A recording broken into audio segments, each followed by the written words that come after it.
All right, guys, today in class I introduced the concept of strength reserve as it applies to high-skilled movement. High-skilled movements would be things that require lots of coordination and timing. So things like a muscle-up, double unders, snatches, handstand walks. These are high-skilled movements.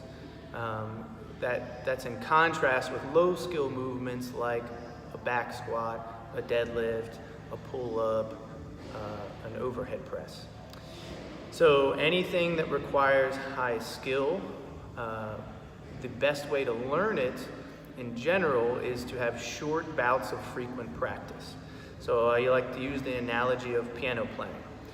It's a high-skilled activity. If you want to learn to play the piano, it's a terrible idea to play the piano an hour today and then wait a whole week to do it for another hour. It's a much better idea to practice 10 minutes today, 10 minutes tomorrow, 10 minutes the next day, and you consistently do this for months in a row. The same can be applied to the technique and the skill of learning a handstand walk, double unders, snatching, things like that, muscle ups. So this is assuming, though, we have a strength reserve to call upon. So strength reserve simply refers to the fact that we are stronger than is necessary to perform the skill. And that is our insurance policy to be able to learn that skill and that coordination without risk of injury. Okay, so great example. Someone shows up into class and wants to learn how to do double unders. Sure, you can tell them to go practice on a regular basis. Short bouts of practice are great. But what if this individual has trouble squatting with just their own body weight? What do you think the likelihood is that that person would be able to jump high enough repeatedly to learn how to jump over a rope with it passing underneath them twice? So it's very low, right? The individual that wants to learn how to do a double under had better first have developed the strength reserve to be able to squat more than their own body weight multiple times. So I like to use the half body weight rule. So if I weigh 180 pounds, if I put 90 pounds on my back, I should be able to squat at full range of motion multiple times.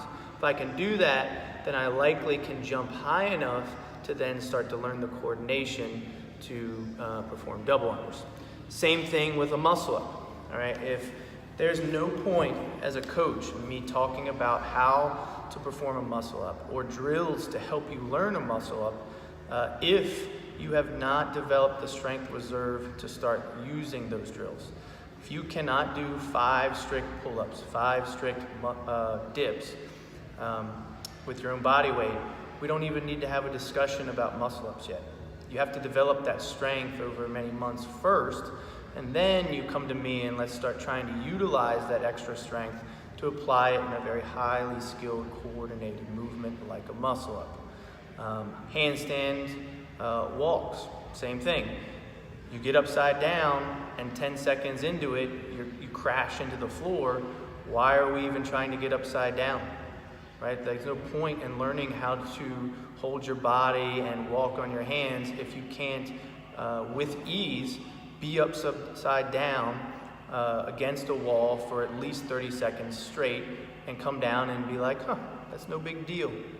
Right? Only then can we start having discussion about how do we apply the strength of being upside down to walking on our hands in free space. You have to develop the strength reserve first. Strength matters, people. Matters just as much as your ability to get in good position, which is called mobility. So put your time and energy in developing your muscle mass and your strength so that you can take advantage of that strength reserve to apply it to greater variety of higher skilled movements if you want to. All right? Stay tuned for more.